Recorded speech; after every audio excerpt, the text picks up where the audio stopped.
Hi hello welcome to my channel. ఈ cakes అయితే నేను మా బాబు 10 ఇయర్స్ బర్త్డే కోసం చేసిన అనమాట. ఇంట్లోనే నేర్చుకున్నాను నేను కేక్ చేయడము. నేనైతే కేక్ ఈ ఐటమ్స్తో చేస్తాను అనమాట.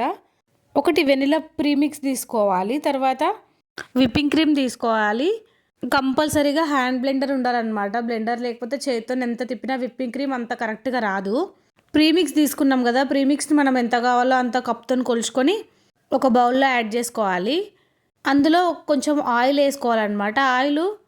ఆయిల్ ఫ్లేవర్లెస్ ఆయిల్ యాడ్ చేసుకొని మంచిగా వాటర్ వేసుకొని కలుపుకోవాలన్నమాట. పిండి మరీ లూజ్గా కలుపుకోవద్దు, మరీ టైట్గా కలుపుకోవద్దు. మీడియం సైజులో నేను చూపిస్తున్న విధంగా కలుపుకోవాలి.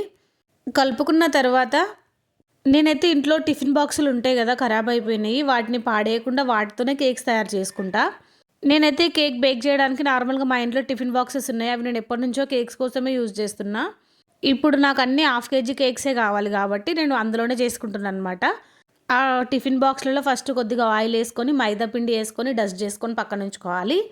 ఇప్పుడు కలుపుకున్న ఈ మిశ్రమాన్ని మంచిగా హాఫ్ వరకు యాడ్ చేసుకోవాలన్నమాట. బౌల్స్లలో యాడ్ చేసుకొని పైనుంచి ఇట్లా ట్యాప్ చేసుకోవాలి. మధ్యలో ఏమైనా ఎయిర్ గ్యాప్స్ ఉంటే పోతాయి. ఇప్పుడు వీటిని ప్రీహీట్ చేసుకున్న అవెన్లో 180 డిగ్రీస్ దగ్గర 40 నుంచి 45 మినిట్స్ కుక్ చేసుకుంటే బేక్ అయిపోతుంది అనమాట. నాకైతే చాలా బాగా వచ్చినాయి కేక్స్. ప్రీమిక్స్ కాబట్టి మనం ఏం వేసే అవసరం ఉండదు, మంచిగా ఈజీగా వచ్చేస్తుంది. నేను ఫస్ట్ అయితే మైదాతో చేస్తుంటే ఇప్పుడు నాకు ఎక్కువ కేక్స్ కావాలి, టైం కూడా ఎక్కువ అయిపోతుంది అన్నట్టు నేను ప్రీమిక్స్ చూస్ చేసుకున్నాను అనమాట. నార్మల్గా కూడా నేను ఇంకో వీడియోలో షేర్ చేస్తాను తప్పకుండా. సైడ్ నుంచి ఇట్లా చాకుతోని తీసేసి కేక్ డిమోల్డ్ అయిపోతుంది అనమాట ఈజీగా. చూడండి ఎంత ఫ్లఫీగా వచ్చిందో. ఇప్పుడు విప్పింగ్ క్రీమ్ని మనం డీప్ ఫ్రిడ్జ్లో పెట్టుకొని దాని నుంచి తీసుకొని ఒక బౌల్లో వేసుకొని కింద ఇంకొక బౌల్లో ఐస్ వాటర్ వేసుకొని బీట్ చేసుకోవాలి. ఐస్ వాటర్ వేసుకుంటే కొంచెం తొందరగా బీట్ అవుతుంది అనమాట.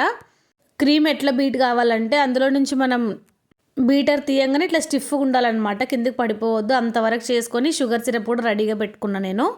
ఇప్పుడు కేక్ని 2 పార్ట్స్ డివైడ్ చేసుకున్నా. అందులో ఫస్ట్ లేయర్ పెట్టుకొని దానిపైన షుగర్ సిరప్ యాడ్ చేసుకొని పైనుంచి విప్పింగ్ క్రీమ్ కూడా యాడ్ చేసుకొని ఇంకొక లేయర్ కేక్ పెట్టుకొని విప్పింగ్ క్రీమ్ యాడ్ చేసుకోవాలి.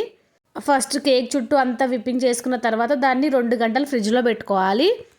2 గంటల తర్వాత ఇంకొక కోటింగ్ కూడా క్రీమ్ రాసుకొని కేక్ మనకు నచ్చిన డిజైన్లో డిజైన్ చేసేసుకోవడమే. డిజైనింగ్ చాలా ఈజీ అనమాట, చేస్తుంటే వచ్చేస్తుంటుంది.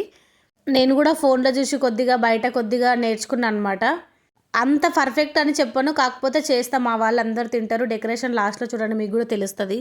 నేను పైన డెకరేషన్ వీడియో తీయలేకపోయినా, ఎందుకంటే నా దగ్గర ట్రైపాడ్ లేదు, చేయితోనే కాబట్టి నాకు వీలైనంత వరకు వీడియో షేర్ చేస్తున్నా. మా బాబు పేరు అశ్వత్ రామ్ అనమాట. అందుకే అశ్వత్కి ఒక్కొక్క కేక్ చేసి రామ్కి ఒక పెద్ద కేక్ చేసిన అనమాట. అట్లా 8 కేక్స్ చేసిన. మరి వీడియో మీకు ఎలా అనిపించిందో తప్పకుండా కామెంట్ చేయండి. కేక్స్ చేయడం ఇంట్రెస్ట్ ఉన్న వాళ్ళు మన ఛానల్ని ఒకసారి చెక్ చేయండి. డెకరేషన్ కూడా కొద్ది వరకు వీడియోస్ ఉన్నాయన్నమాట. వీడియో నచ్చితే లైక్ చేయండి, షేర్ చేయండి, కామెంట్ చేయండి.